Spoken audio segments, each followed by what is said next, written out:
Breaking news into our newsroom tonight, ice activity in Klamath Falls has been confirmed by the Klamath County Sheriff's Office. Thanks for joining us for Newswatch 12 at 6. I'm Samantha Cadera. And I'm Oscar Rodriguez. The Sheriff's Office says they've contacted an ICE agent who says they apprehended one individual with a felony warrant and were only in the community for the day. ICE indicated that the current enforcement efforts are focused on individuals with serious or high-level felony crimes. We are working to learn more and we'll update when we have more information. Also in breaking news, an information technology outage has prompted Alaska Airlines to temporarily ground its planes. The airline posted on X saying it issued a temporarily ground stop and is urging passengers to check their flight status before heading to the airport. We just checked the Rogue Valley International Medford Airport and at last check, all flights are on time. Now, the reconnection of Bear Creek and Blue Heron Park in Phoenix could be the reason behind the spawning of salmon in Bear Creek. The return of salmon marks a major milestone just 1 year after the completion of the historic dam removals. Newswatch 12 Grace Ritz is live from Phoenix. Grace, you spoke with the project managers of the reconnection. What did you learn?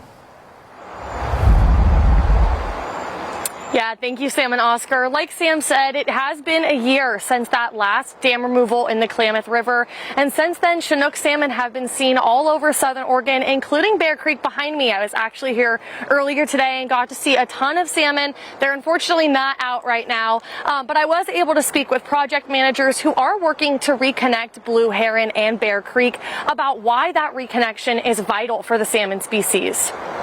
Started their journey up the Rogue River in July, and these are fish that are probably 25 to 30 inches long or bigger. By the time they get up here, it's mid-October, and we started to see a lot of them in this particular reach of Bear Creek. Blue Heron and Bear Creek haven't been connected in the last 75 years, and this monumental project is helping protect salmon in unique ways. It's a constant flow of clear, cold water. We call it thermal refuge. So basically it's refugia, so the young fish come in here and get cooled off.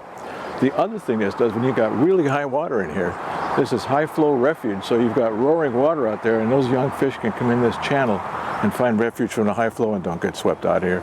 The resurgence of salmon respawning in Bear Creek is a perfect learning opportunity for Blackberry Academy, which uses the park as their classroom, and the students have spent days learning about Chinook salmon and where they come from. There's something really special about having the salmon right in front of the students. When you're out here and the salmon are spawning right in front of them, then there's more questions. The kids just get so jazzed. They're just into it. They're sitting here watching it happen in real life.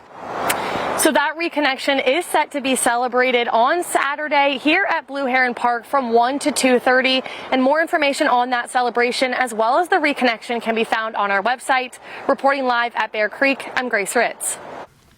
Grace, thank you. Taking a beautiful and colorful live look out at South Medford tonight.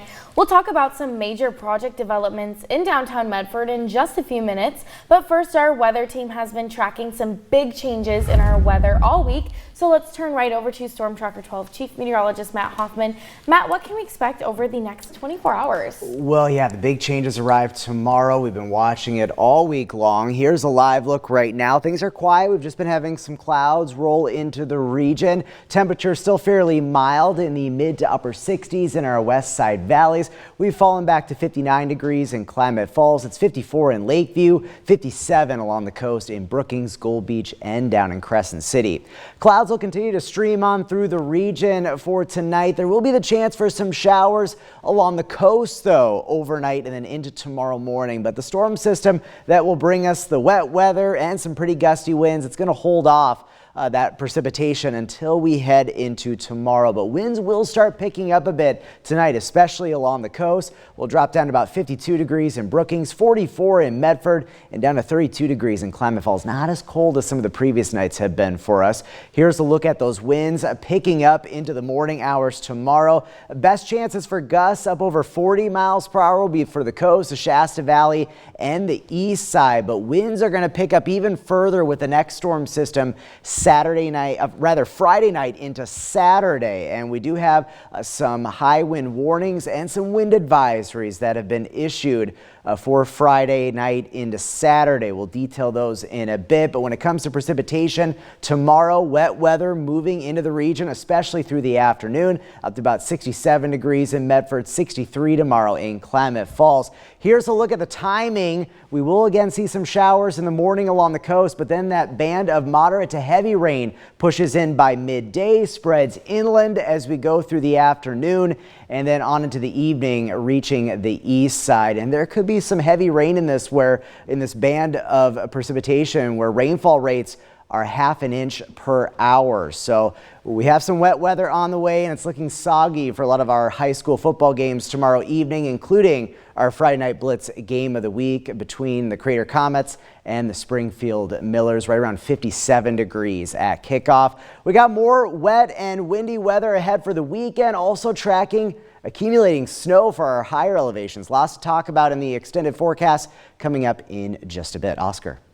Thank you, Matt. The Medford City Council took their first step toward developing an economic improvement district in downtown, which would impact 125 property owners. The EID is a partnership that makes maintenance, development, advertisement, and collaborative effort between businesses and the city. Medford is currently in the first step to developing the EID, but will be notifying impacted property owners and will later host a public hearing on the development. More details can be found on kdrv.com.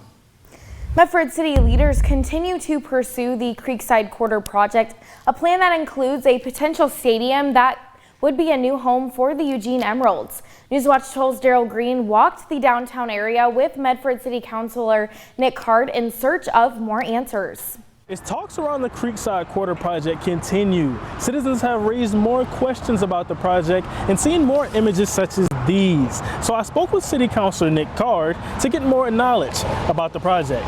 Proposal right now is for the stadium would be here on the northern end of Hawthorne Park.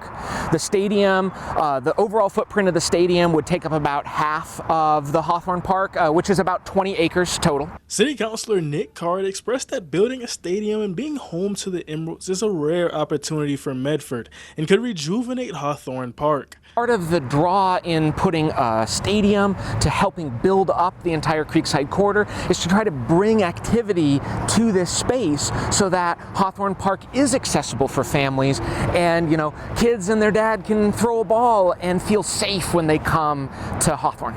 Despite the city's goal to revitalize Hawthorne Park, local citizens express congestion and an unwelcoming feeling near the park as key concerns. We have the resources and the assets to help people who are down on their luck, who are having problems, who have mental issues or drug addiction.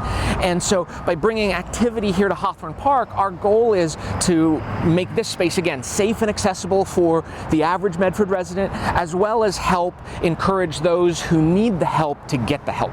I have also received multiple emails from residents expressing their concerns about the loss of a public park and additional amenities near the park. Despite the concerns, Card expressed that the park will remain at its core. Looking at that far end, how may that look? As the play facilities and the other stuff that we see here, those would be relocated as part of the development. So in the event that a stadium does indeed get built here, those would be pushed into the south end where we already have a bunch of beautiful legacy trees and the dog park and some of these other facilities.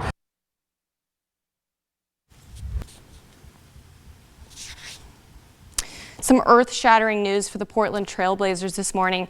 In my hands, an arrest warrant and an indictment. Head coach Chauncey Billups has been arrested in connection to a years-long illegal gambling operation, but this is just the tip of the iceberg for this scandal. He was allegedly involved in an illegal poker operation tied to the mafia and has been charged with wire fraud conspiracy and money laundering conspiracy. And not just Billups, but 31 people across the country. Prosecutors said poker games were rigged using technology such as chip tray analyzers and an X-ray table that could read card faces face down on the table. Miami Heat guard Terry Rozier, among 6 other players, are charged in a separate illegal gambling case.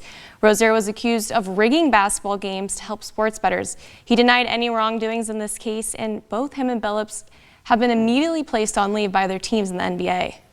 One of the most brazen sports corruption schemes since online sports betting became widely legalized in the United States. These arrests investigations are ongoing and the Trailblazers have not commented on the specifics, but noted that any further questions should be directed to the NBA. No statements from Billups yet, and as for the team, assistant coach Thiago Splitter, well, he'll take over as interim head coach. After more than an hour of public comment, Josephine County commissioners announced no decision on the proposed homeless shelter on Southeast End Street this morning.